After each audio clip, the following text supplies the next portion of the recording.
নিঃশব্দ অরণ্যের ফিসফিস, এক হরর কাহিনী। অর্ক, রিয়া আর সীমান্ত, তিন বন্ধু অ্যাডভেঞ্চারের নেশায় বিভোর।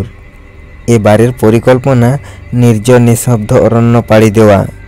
স্থানীয়দের কাছে এই বনের এক গা ছমছমে খ্যাতি আছে। কথিত আছে এখানে প্রবেশ করলে নাকি বনের গভীর নিস্তব্ধতা কানে ফিসফিসিয়ে ওঠে, আর যারা সে ফিসফিস শুনতে পায় তারা আর ফিরে আসে না। তিন বন্ধু অবশ্য এসব কুসংস্কার বলে উড়িয়ে দিয়েছিল। এক ঝলমলে সকালে তারা বনের পথে রওনা দিল। প্রথম কয়েক ঘন্টা বেশ আনন্দেই কাটল। পাখির কিচিরমিচির, পাতার মর্মর আর বনের টাটকা বাতাস মন ভরিয়ে তুলল। বেলা যত গড়াতে লাগলো সূর্যের আলো তত ক্ষীণ হয়ে এলো। গাছপালাগুলো যেন আরও ঘন, আরও নিবিড় হয়ে উঠল। হঠাৎ করে বনের শব্দগুলো ম্লান হয়ে গেল। এক অদ্ভুত নিস্তব্ধতা গ্রাস করল চারপাশ। রিয়ার গা ছমছম করে উঠল। ইস, সত্যি কেমন যেন চুপচাপ, ফিসফিস করে বলল রিয়া। ভয় পাস না, হয়তো বনের মাঝখানে, তাই এমন। অর্ক হাসার চেষ্টা করল। তারা ক্যাম্প করার জন্য একটা উঁচু জায়গা খুঁজছিল। হঠাৎ সীমান্ত একটা ভাঙা পুরনো শিব মন্দিরের ধ্বংসাবশেষ দেখতে পেল। চারিদিকে লতাগুল্মে ঢাকা, যেন শত বছর ধরে কেউ এখানে আসেনি। মন্দিরের সামনেই একটা বিশাল বটগাছ, তার ঝুড়িগুলো মাটি ছুঁয়েছে। এখানেই ক্যাম্প করি, সীমান্ত প্রস্তাব দিল। অর্ক আর রিয়া রাজি হয়ে গেল। তাঁবু খাটাতে খাটাতে সন্ধ্যা নেমে এলো। জোনাকির আলো আর চাঁদের মেলান আলোয় বন আরও রহস্যময় দেখাচ্ছিল। তারা ক্যাম্প ফায়ার জ্বালিয়ে গল্প শুরু করলো। রাত গভীর হতে লাগলো। ক্যাম্প ফায়ারের আগুন নিভু নিভু। অর্ক ঘুমিয়ে পড়েছিল, কিন্তু রিয়া আর সীমান্তের চোখে ঘুম নেই।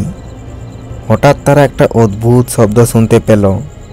শুকনো পাতার ওপর দিয়ে কিছু টেনে নিয়ে যাওয়ার শব্দ, যেন কেউ পা টেনে হাঁটছে। কেমন শব্দ রে? সীমান্ত ফিসফিস করে উঠল। রিয়া ভয়ে জড়সড় হয়ে বলল, কেউ হাঁটছে মনে হয়, কিন্তু এ তো লোকালয় থেকে অনেক দূরে। শব্দটা ক্রমশ তাঁবুর দিকে এগিয়ে আসতে লাগলো। তারপর তাদের তাঁবু ঘেঁষে যেন কেউ নিঃশ্বাস ফেলল। একটা ঠান্ডা ভেপসা বাতাস বয়ে গেল। রিয়ার মনে হলো কেউ যেন তার কানের কাছে ফিসফিস করছে, কিন্তু কোনো কথা স্পষ্ট নয়, শুধু অর্থহীন স্বর। ভয়ে জমে গেল দুজন। অর্কের ঘুম ভাঙল তাদের অস্থিরতায়। কি হয়েছে? কিছু একটা আছে বাইরে। রিয়া ভয়ে কাঁপছে। তারা টর্চ জেলে বাইরে তাকালো। ঘন অন্ধকার ছাড়া কিছুই নেই, কিন্তু সেই ফিসফিসটা আরও জোরালো হলো। মনে হচ্ছে যেন অসংখ্য কণ্ঠস্বর একই সাথে কথা বলছে, কিন্তু তাদের ভাষা বোঝা যাচ্ছে না। গাছগুলোর ছায়াগুলো জীবন্ত হয়ে উঠল, যেন তারা তাদের দিকে এগিয়ে আসছে। হঠাৎ করে তাদের টর্চগুলো মিটমিট করে নিভে গেল। ঘোর অন্ধকার, নিস্তব্ধ অরণ্য যেন এবার সত্যিই কথা বলছে। সেই ফিসফিস যেন তাদের চারপাশে ঘুরছে, তাদের শরীরের ভেতরে ঢুকে যাচ্ছে। তারা অনুভব করল তাদের গায়ে কেউ যেন অদৃশ্য হাতে ছোঁয়া দিচ্ছে, চুল টানছে। পালা অর্ক, এক্ষুনি পালা! রিয়া চিৎকার করে উঠল। তারা দিশেহারা হয়ে দৌড়াতে শুরু করলো। কোন দিকে যাচ্ছে কোনো ধারণা নেই, শুধু অন্ধকারের মধ্যে ছুটছে। ফিসফিসটা তাদের পিছু ছাড়ছে না, যেন বনের প্রতিটি গাছের পাতা, প্রতিটি পাথর থেকে সেই অশরীরী ফিসফিস ভেসে আসছে। তারা বারবার একই গাছের কাছে ফিরে আসছিল। মনে হচ্ছিল বন তাদের বাইরে যেতে দিচ্ছে না। ভয় আর আতঙ্কে তাদের শ্বাস বন্ধ হয়ে আসার জোগাড়। ভোর হওয়ার আগেই তারা কোনো মতে বন থেকে বেরিয়ে আসতে সক্ষম হলো।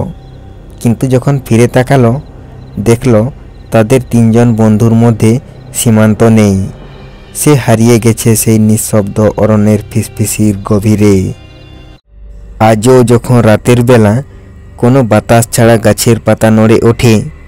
অর্ক আর রিয়ার কানে সেই অভিশপ্ত অরণ্যের ফিসফিস ভেসে আসে, যা তাদের তৃতীয় বন্ধুকে চিরতরে গ্রাস করেছে।